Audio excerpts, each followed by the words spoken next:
Então, bom dia a todos. Estamos aqui novamente para os nossos seminários semanais da Liga de Neurociência e Psicologia da UERJ. Hoje a Mariana ela vai dar continuidade, né, ao artigo da semana passada, né, que a gente já fez uma introdução, uma discussão grande também já da parte teórica, e ela fez uma apresentação dos métodos. Tá? E hoje ela vai mostrar os resultados. É um artigo já bem, como eu falei semana passada, bem denso, né? Então a gente precisou de dois encontros para a gente poder cobrir ele todo, tá? E hoje então a Mariana vai dar continuidade para gente. Obrigado, Mariana, é com você. Bom dia, vou colocar aqui para apresentar.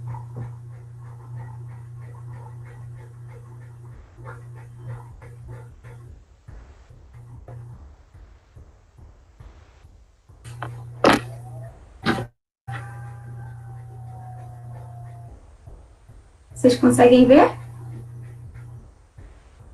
Sim. Sim.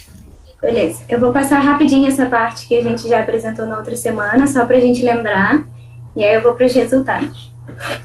O artigo é esse aqui, o recrutamento progressivo do sistema de demanda múltipla fronto-parietal, com o aumento da complexidade da tarefa, pressão de tempo e recompensa. Como eu já tinha explicado, é um circuito neural envolvido em muitas tarefas distintas, e aí Duncan coloca assim, e acho que fica bem fácil da gente entender. Por meio de conexões generalizadas por todo o cérebro, as regiões de demanda múltipla podem desempenhar um papel central na integração de vários fragmentos cognitivos para a execução de uma tarefa complexa. Aqui do lado vocês veem onde é que ela se localiza, no frontal parietal, né, o azulzinho e amarelo. E aí, uma introdução, vou passar rapidinho. Os dados anteriores sugerem que, com baixa carga cognitiva, pode haver uma diferenciação entre as regiões de demanda múltipla, o que sugere um acesso preferencial a diferentes recursos de tarefa. Isso significa que a região X ela está mais ligada, por exemplo, ao processamento espacial, a região Y mais ligada ao processamento de recompensa. Então, em baixa carga cognitiva, elas têm essa diferenciação, mas conforme a tarefa vai ficando mais complexa, espera-se que vá sendo recrutada uma rede mais abrangente, que é o que está falando aqui, porém, com o aumento da carga cognitiva, há um recrutamento progressivo de toda a rede, que pode refletir a integração dessas informações. Nesse artigo, foram estudados por meio de uma tarefa de labirinto, padrões de especialização e de recrutamento, em um conjunto de regiões de demanda múltipla. Em seguida, foram examinados os efeitos do aumento da complexidade da tarefa, na expectativa de um aumento proporcional desse recrutamento da rede. E, para comparar com a complexidade, foram usadas a expressão de tempo e recompensa.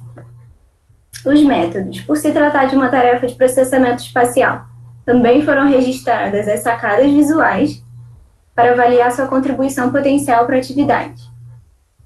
A complexidade foi manipulada com a tarefa de labirinto, somada a uma tarefa de setas. Eu vou passar rapidinho de novo para a gente ver e relembrar como elas eram exatamente. A pressão de tempo foi adicionada com o desaparecimento gradual do labirinto durante o processo de planejamento da rota, e a recompensa de uma libra era oferecida em algumas das tentativas.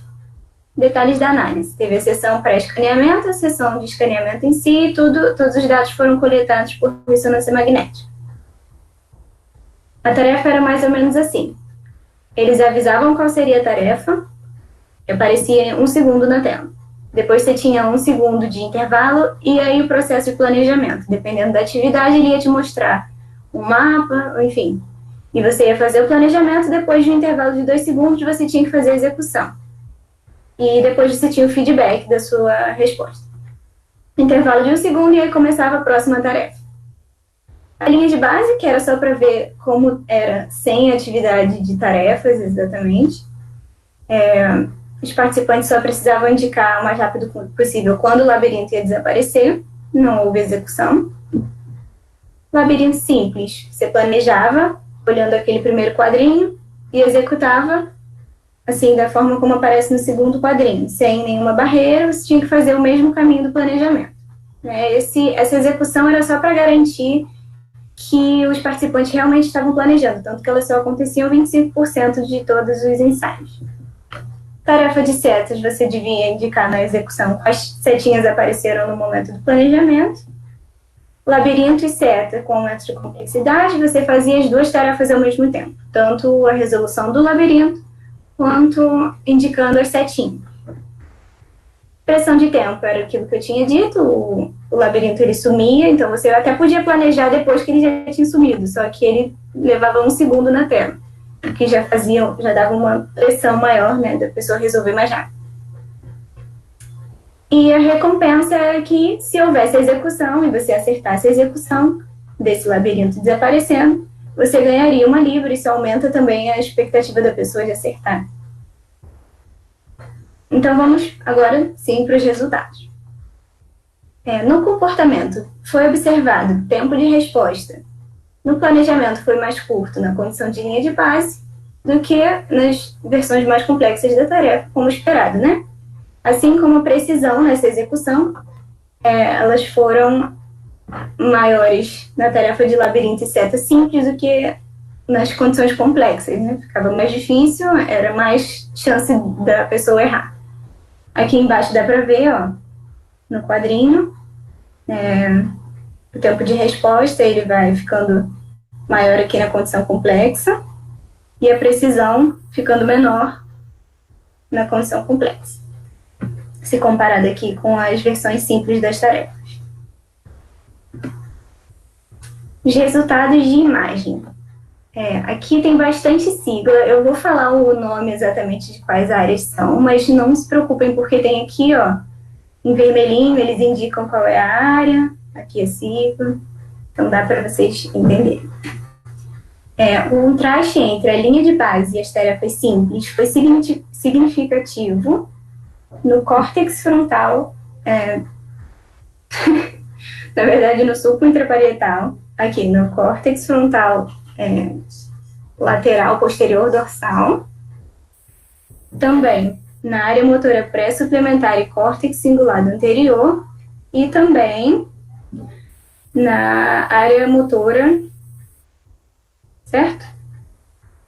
Aqui é giro frontal médio, desculpa, gente, muita sigla. Giro frontal médio posterior. Então, na linha de base, as tarefas foram mais significativas nessas áreas. Dá para ver aqui, né? Que tem bastante ativação em comparação a essas outras aqui embaixo. Mas, nas condições complexas, elas começaram a se espalhar realmente para todas as áreas da demanda múltipla. Dá para ver que faz um efeito de escadinha aqui, ó, se vocês repararem, porque quanto mais você aumenta, né, a quantidade de pressão, por exemplo, esse primeiro aqui é o labirinto simples, esse aqui é a seta simples, e aqui é o complexo, pressão de tempo e recompensa. Quanto maior essa complexidade, mais recrutamento tem das áreas. Dá para ver pelo efeito de escadinha. Ah, então, Mari, essas barras elas estão assim dispostas em sequência de acordo com o nível de complexidade, né? Assim, incluindo pressão de tempo e também questão de recompensa. Uhum. Entendi. Uhum. Então os asteriscos mostram aqui que teve efeito significativo aqui entre cada coluna, né? Entre as condições, né? Isso, é isso. Tá. Dá para ver aqui, ele destaca quais são as regiões e como cada condição vai ativando cada uma delas, né? Esses contrastes foram inseridos em uma nova de medidas repetidas de 3 fatores, que seria a condição, regiões de interesse e hemisfério. Os resultados dessa análise são um efeito principal significativo de condição. Condição, quando eu falo, é exatamente isso. Tipo assim, labirinto simples, é complexo, é com recompensa, enfim.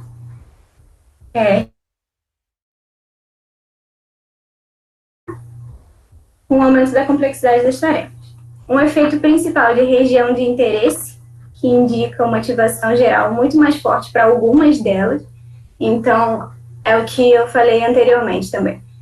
Dependendo da região, elas estão um pouco mais conectadas a determinado tipo de atividade, se for visual, de planejamento, né, ou se for de recompensa, elas têm essa atividade mais forte para alguma coisa, e quando a exigência é muito maior, aí sim elas se espalham na região inteira. Um efeito principal significativo de hemisfério, embora tenha sido bem parecido dos dois lados, existiu uma diferença. O hemisfério esquerdo teve uma ativação significativa do giro frontal médio posterior, enquanto o direito do giro frontal médio anterior e medial. Mas foi assim, essa foi a única diferença que acharam entre hemisférios. E houve uma interação de condição, regiões de interesse e hemisfério, todas indicando um grau de diferenciação funcional, né? Reforçando o que já tinha sido dito. Contrastes específicos, então, foram usados para isolar os efeitos das variáveis individuais. Agora, se vocês olharem aqui, eles estão fazendo a comparação da tarefa simples com a linha de base, ou então da tarefa complexa com a tarefa simples, pressão de tempo e o labirinto simples, e a recompensa com pressão de tempo. E aí dá para ver mais em detalhe a ativação, né, isolando os efeitos dessas variáveis individuais. E aí tem aqui essa imagem também, que eu achei bem legal, da ativação, ó. Eu não sei, Vitor vai saber dizer melhor. Eu acho que essa parte aqui só está ativa por causa da questão visual, né? Porque, na verdade, a demanda múltipla é aqui, nessa área. Vocês conseguem ver a minha setinha? Sim, eu tô olhando aqui no artigo para entender por que ele tem aqui, tipo, são três cérebrozinhos aqui.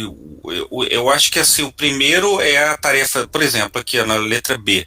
Tarefa simples, do lado esquerdo é o cérebrozinho, linha de base é esse outro aqui, e esse terceiro eu acho que deve ser a diferença entre eles, né? Ou a sobreposição. Eu acho que aqui ele está falando mais daquela questão do hemisfério. Né? Não tenho certeza. Mas, enfim, aqui dá para ver como a ativação ela vai crescendo conforme vai... Então, eu só uma dica, complexo. Mariana, quando você for pegar as figuras e os gráficos diretamente do artigo, aí você coloca junto também a descrição do gráfico ou da figura, sabe? A legenda do gráfico, e coloca embaixo que a gente já lê, melhor, né? já lê diretamente. Sim, mas assim... diga. Não, pode falar. Não, porque eu tô nessa figura 4 aí, que são essas figuras dos cérebros, eu tô lendo aqui, ó, o contrastes dos cérebros inteiros. Né? Então, a letra A, os templates, né, do sistema de múltiplos usados para análise ROI. Estatísticas T associadas com contrastes significantes de B, com simples tasks versus average. Contrastes são corrigidos para comparações múltiplas, usando taxas de falsa descoberta.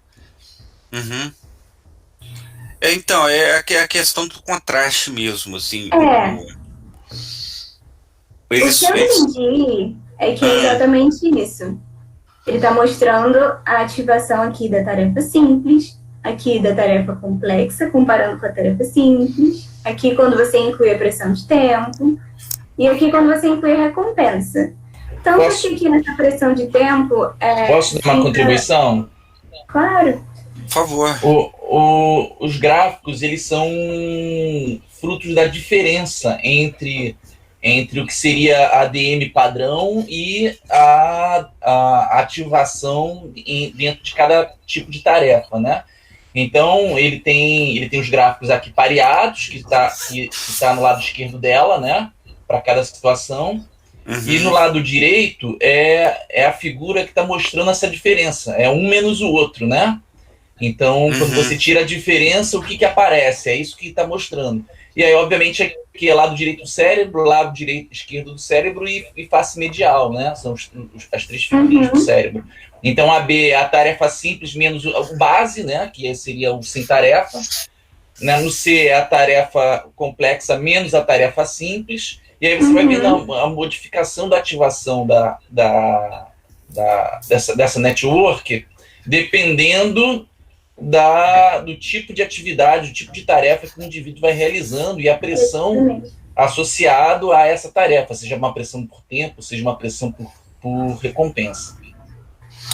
Exatamente. E aí você vê que fica mais espalhado, né? Com o aumento da complexidade, né? Você vê que, assim, tipo, apesar na letra B você ter aqui áreas maiores ativadas aqui, occipital, mas aqui na letra E você já vai ter um espalhamento aqui de outras regiões parietais e frontais. O que eu acho que está ativado maior aqui na B, o que eu estava tentando dizer, é que essa área, se eu não me engano, ela tem a ver com a questão visual. E na tarefa simples, você pode ver o labirinto. Na tarefa de pressão de tempo, você não pode quase ver o labirinto. Acho que ele fica, o quê? 1 segundo. Então não tem muita questão visual, entendeu? Exatamente. E aí você tem que usar mais a memória. Exatamente. Só que dá para ver aqui como vai recrutando muito mais áreas, né? Conforme vai aumentando essa complexidade. E a parte medial aqui do cérebro, aqui na parte da letra E, você vê que ela está muito, muito ativada aqui, né? De forma geral, aqui no pré-frontal, sistema límbico aqui, porque é recompensa, né? Então já ativa a parte límbica. Interessante. Entendi. Não, o Anderson explicou direitinho pra gente, assim. Valeu, Anderson. Matou a charada. Tá, vou passar então, tá bom? Em uma análise complementar, esses contrastes foram repetidos para regiões de interesse reduzidas, que foram formadas pela interseção entre as regiões de interesse de demanda múltipla e as regiões de interesse de uma rede chamada controle frontoparietal. Uma outra rede. E agora eles fizeram essa comparação da rede de demanda múltipla com essa outra rede que é de controle frontoparietal. Tem aqui a referência. E aí, esses foram os resultados. Tá vendo? É uma região menor, porque é só a região de interseção entre as duas, mas você consegue observar de novo esse padrão de ativação em cada área aqui, ó. Com essas regiões de interesse mais focadas, houve uma imagem mais clara da atividade seletiva em tarefas simples e o aumento da atividade em toda a rede com o aumento da complexidade. É sempre, basicamente, uma escadinha, né? Ela vai sempre aumentando aqui para o final. O início um pouquinho menor. Vamos lá. Sobre o rastreamento ocular que eles fizeram. A dilatação da pupila, que está associada a essa função autonômica, que é essa excitação, né? Acelerar o coração, dilatação da pupila, enfim. Foi um pouco maior na condição de pressão de tempo, em comparação com as outras, e foi maior ainda na questão de recompensa, né? Associada com uma resposta mais forte em todo o sistema de demanda múltipla. Aqui no quadro embaixo dá para ver que esse tamanho em milímetros ele vai aumentar aqui na pressão de tempo e vai aumentar bem mais nessa questão de recompensa, até 55 milímetros. Muito taxas, bastante.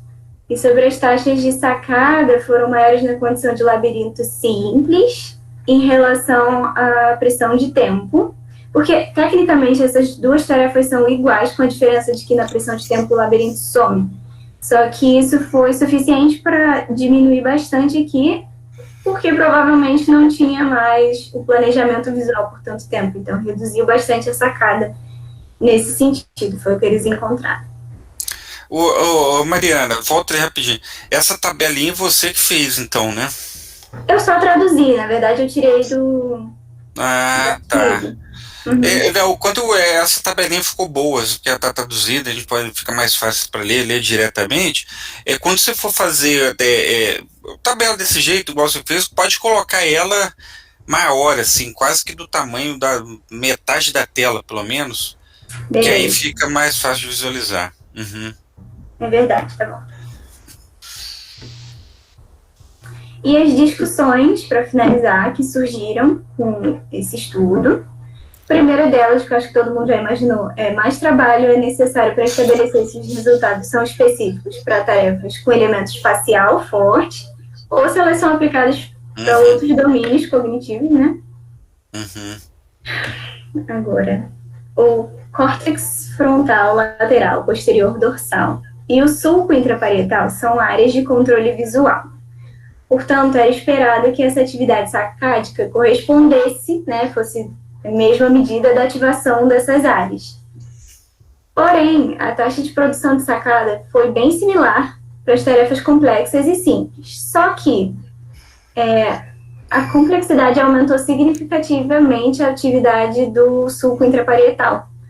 Portanto, as sacadas provavelmente só contribuíram para a atividade no córtex frontal lateral posterior dorsal.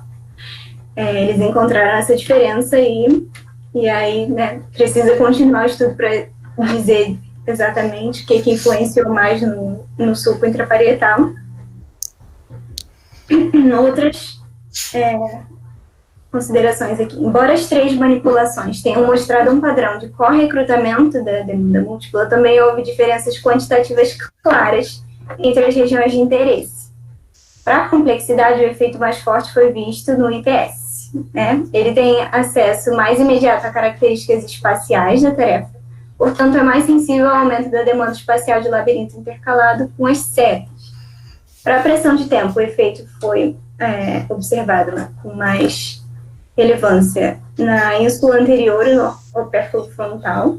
Essas regiões estão mais intimamente associadas à excitação autonômica, mostrando a resposta dominante à medida que a excitação aumenta.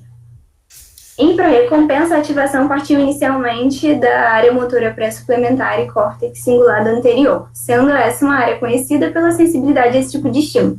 Então, ele está reforçando aqui que existe sim uma diferenciação da ativação. Elas, na verdade, só vão se espalhar com a demanda mais alta, né? Demanda cognitiva mais forte. Ao mesmo tempo que a cognição é eficaz, já que é a integração de vários recursos de tarefa, o que eu acabei de falar.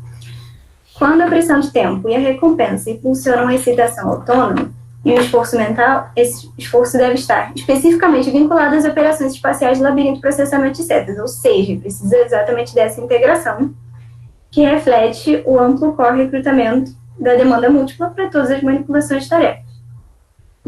É isso, eu espero que tenha ficado claro.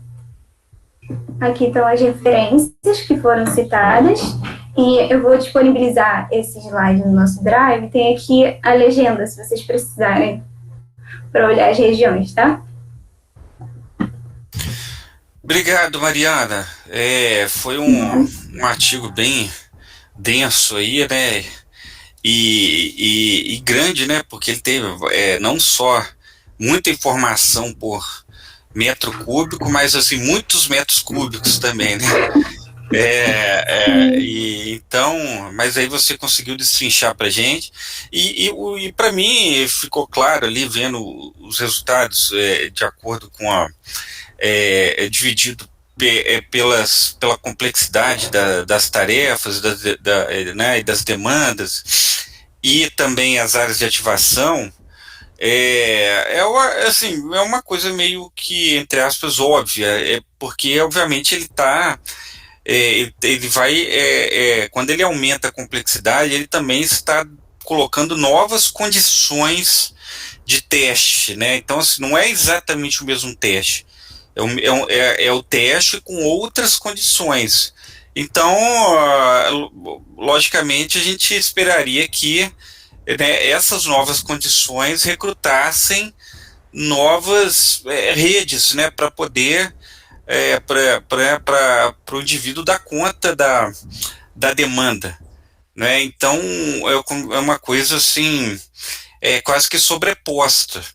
Tá? Eu acho que faz todo sentido, né, para mim, assim, vendo agora os resultados, é uma coisa muito intuitiva e clara de acontecer. Eu estou lembrando da apresentação de ontem, do Bruno Galvão, que ele falou da MCPD, da MCPV, ele citou também a parte da amígdala, hipocampo e tal, que são regiões ali especializadas nessas reações defensivas, né? São características iguais, eu vou dizer no que elas são iguais, com essas regiões aí corticais para tarefas cognitivas mais frias, né? Uma das características de como o cérebro está organizado é a redundância de sistemas. Né? Assim, o que isso quer dizer? Você dificilmente vai ter alguma região no cérebro que ela é a única especializada para fazer uma determinada tarefa. Tá? Isso não seria uma coisa assim, ironicamente inteligente, né? Fazer um trocadilho inteligente do cérebro. Né? Por exemplo, a questão das reações defensivas de pânico lá e do freezing que o Galvão falou ontem, o que a gente observa é o seguinte: muitas vezes quando você lesiona uma dessas áreas, por exemplo, MCPV ou MCPD, ou então amígdala ou hipocampo, o que você observa é que após um treinamento intenso, né, por exemplo, se você ali a MCPD, ele não falou ontem, mas é responsável, a matéria periquitral dorsal, ela é um gatilho para a resposta de freezing condicionada, né? Então você coloca ali o rato numa reação de condicionamento contextual, né? Então ele vai ter, quando ele leva o choque, ele vai ter a primeira reação de freezing, que é pela MCPV, que é o gatilho, né? Que é o freezing assim imediato, né? Do pós-choque, né? Ele vai entrar numa reação de freezing assim que ele entra, que ele recebe o choque, né? Alguns segundos depois, e no segundo dia, né? Já descobrimos que esse primeiro freezing do pós-choque é mediado pelo MCPV. E no segundo dia, eles vão observar que esse freeze é mediado pelo CPD.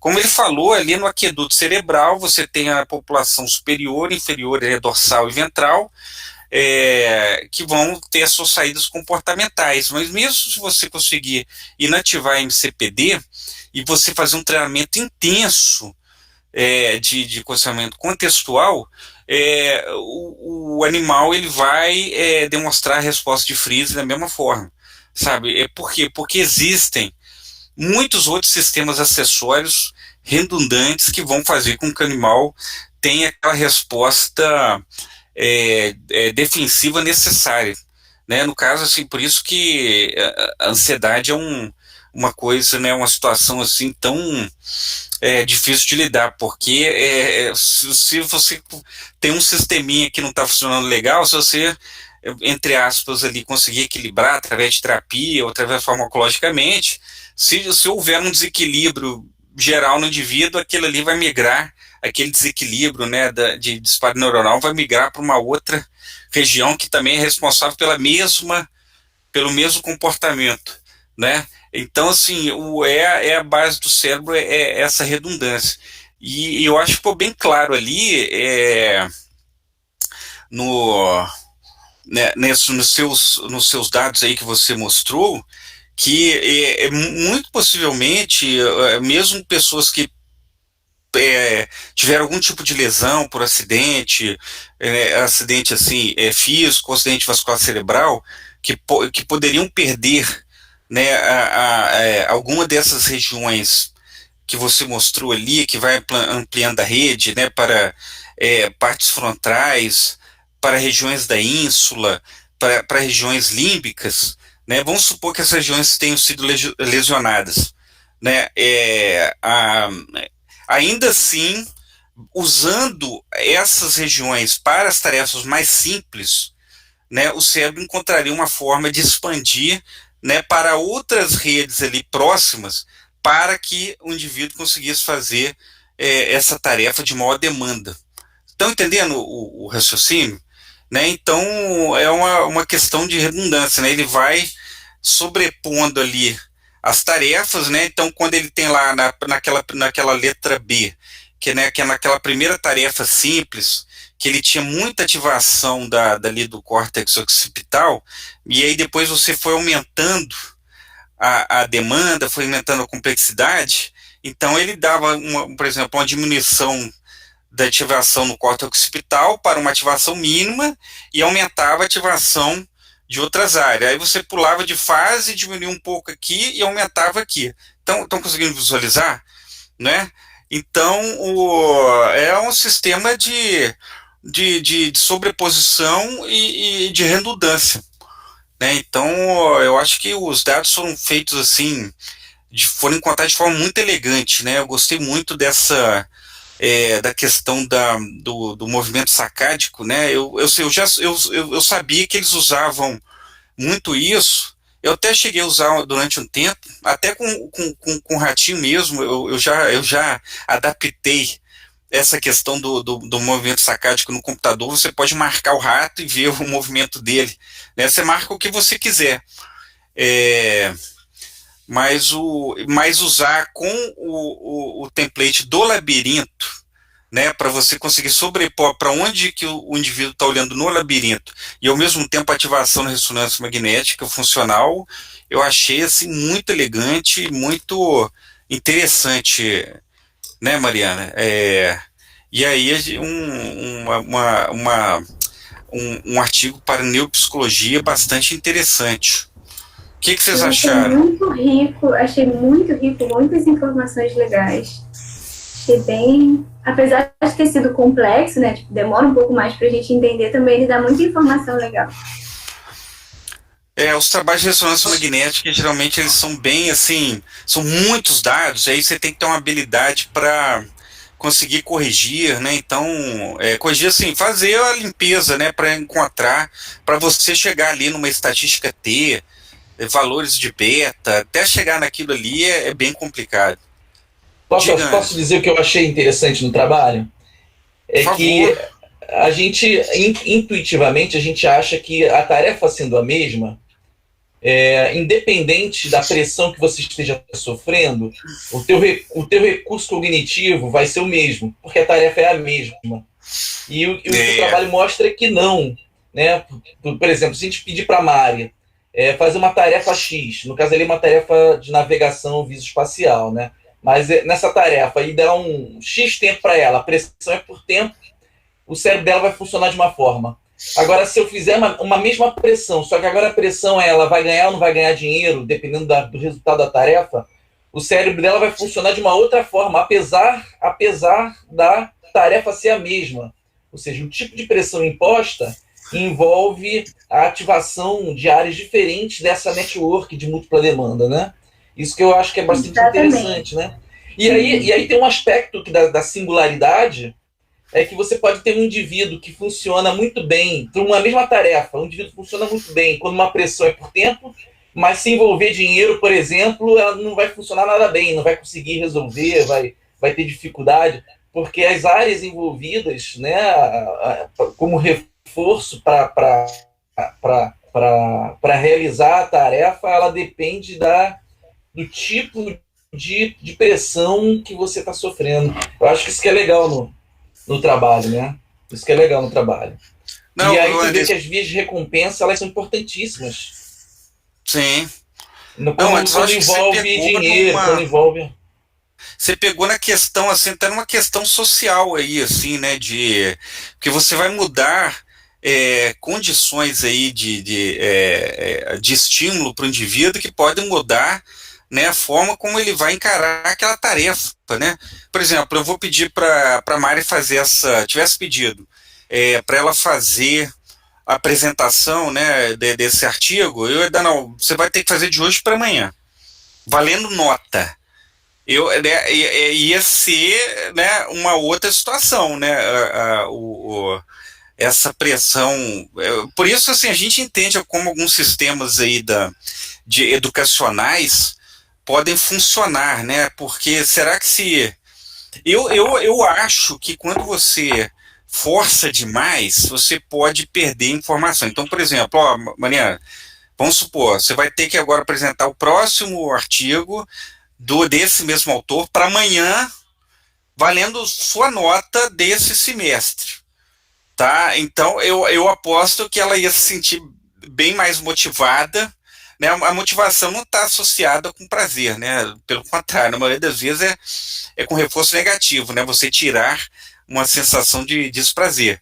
Ela ia realmente se dedicar de outra forma, talvez pudesse aprender melhor. Aí tem pessoas que aprendem melhor sobre essa pressão, né? Mas talvez não, né? Talvez ela fosse pegar atalhos só para fazer uma apresentação assim mais básica, mas talvez ela não aprendesse melhor, né? Ou mais outras pessoas só falar, então se vai valer a nota. A pessoa, opa, então quer dizer que um dia eu posso resolver minha nota do semestre inteiro e depois eu tô livre? Aí a pessoa ia se sentir mais motivada ainda, né? Então, assim, não só questão dos sistemas sociais, né, Anderson, de como a gente estrutura aí os sistemas educacionais, né? Será que a pressão, todos os orientadores aí que eu conheço utilizam a questão da pressão de tempo e de recompensa, né? Isso aí vai valer sua nota, o artigo. Oi. O que o artigo mostrou, que a gente viu, é que a tendência de acerto diminuiu, na verdade, com a quantidade de pressão de tempo e então. Eu nem vi esse sempre, resultado. Né? Quanto mais pressão, mais erro, né? Pois é. Mas o legal Mas é aí isso, se você fizesse de novo. Os recursos são diferentes de acordo para a mesma tarefa, os recursos são diferentes de acordo com a pressão que o indivíduo está sofrendo, né? Isso é extremamente interessante, né? A gente sempre espera que seja sempre as mesmas áreas ativadas para cada tarefa, né? E a gente vê que não, que o fator, como o Vitor falou da motivação, né? O que está gerando a motivação vai fazer com que o seu cérebro funcione diferente para tentar resolver aquele problema. Exatamente, e ali como a gente viu ali a ativação da região límbica, né, que é a região mais de ações emocionais, então de repente uma aprendizagem anterior, né, relacionado, por exemplo, à pressão ou ao significado que você dá à recompensa, né, podem influenciar de forma negativa, né, na questão da tarefa. Eu sou mais da filosofia de que a gente pode ir aumentando gradualmente, né? Eu acho que é melhor, por exemplo, você tem que fazer a tarefa do labirinto, que seria fazer a tarefa do artigo, você tomar o maior tempo possível, né? Tomar o maior o prazo de tempo para você aprender a tarefa sem muita pressão de tempo e sem muita pressão de recompensa, para depois você, né, ativar essas outras demandas, mas já com aquela base, né, da tarefa já aprendida. Eu acho que aí vai fluir melhor, né, do que você ter que aprender na pressão. Mas isso depende muito, né, de cada sistema social, de cada personalidade. Então, bastante interessante, Mariana, o artigo, parabéns. Você conseguiu pegar para a gente. Eu só vou te dar a dica de você colocar as legendas quando você for colocar um material diretamente do artigo. E aí aquela tabelinha eu achei interessante, né, que você fez a tradução. E aí você pode colocar maior, porque a gente consegue visualizar melhor. Eu até falei com o Anderson da outra vez, como esse artigo era um pouco mais aprofundado, eu não me senti segura de tirar tanto texto dos slides, porque eu fiquei com medo de me perder e não conseguir explicar. Como eu Sim. aumentei o texto, eu tive que diminuir a imagem, mas eu também prefiro com a imagem aparecendo mais. E eu vou botar da próxima vez a legenda, nem me liguei de botar a legenda na imagem junto. Você pode usar mais slides também, né? Você pode colocar. Às vezes eu faço isso, você coloca lá as coisas que você escreveu, aí você coloca um slide só com o gráfico e a legenda, e depois você volta para o mesmo slide que você estava antes, né? Para dar aquela. Né, você vai ter que montar assim, né? Tipo A, B, A. Mas na hora que você faz a apresentação, dá uma sensação de continuidade, Uhum. né? Beleza. Uhum. Show. Mas ficou bacana, assim, gostei. Eu sugiro que a gente dê continuidade a a esse autor. Com certeza ele tem outros artigos. Quem que seria o próximo a apresentar? Aressa? Você sabe? Tá com a lista? Vou dar uma olhadinha aqui, Vitor, só um minuto. Porque, como eu falei, tem um outro artigo desse mesmo autor que aí, na verdade, é uma revisão da teoria dele, sabe? Assim, sobre essas. Sobre essa abordagem do sistema de demanda múltipla. Então, eu acho que seria interessante a gente estudar a teoria dele, né, antes de a gente seguir em frente, a gente fazer uma revisão da teoria, né, eu estou procurando aqui, e a gente poder partir para outros campos também, né? O que vocês acham? Eu acho interessante. Uhum. Eu vou ter que procurar, aí eu vou. Depois Vitor, a Arias vai falar. Oi, encontrei aqui. Depois da Mariana vem Luana. Luana. E aí, Luana? Oi, Você tá... aqui. Então você pode apresentar pra gente semana que vem? Pode ser. Tá. Então eu vou mandar hoje para você o artigo, eu vou procurar aqui. E aí, como falei, né, você pode procurar ajuda minha e do Anderson, né, se você tiver dificuldade em alguma coisa no artigo, e se você achar, falar assim, ó, Vitor, eu acho que o artigo está muito denso, né, eu quero fazer uma apresentação mais cadenciada, de repente pode fazer em 2 semanas também, né, você faz uma primeira parte do artigo e na outra semana aí você finaliza, tá? Então, mais tarde eu mando para você o artigo, mando para todo mundo, né? Para todo mundo já vir com ele estudado para a semana que vem, tá? Tá beleza. Tá joia. Então é isso, gente. Obrigado aí pela presença e participação. Obrigado mais uma vez pela Mari, pela excelente apresentação. E semana que vem a gente continuar. Eu agradecer o Anderson também pelas intervenções aí precisas na questão lá dos gráficos, né? A gente estava meio perdido na hora de interpretar, ele conseguiu matar a charada ali dos hemisférios e da parte da ínsula, né?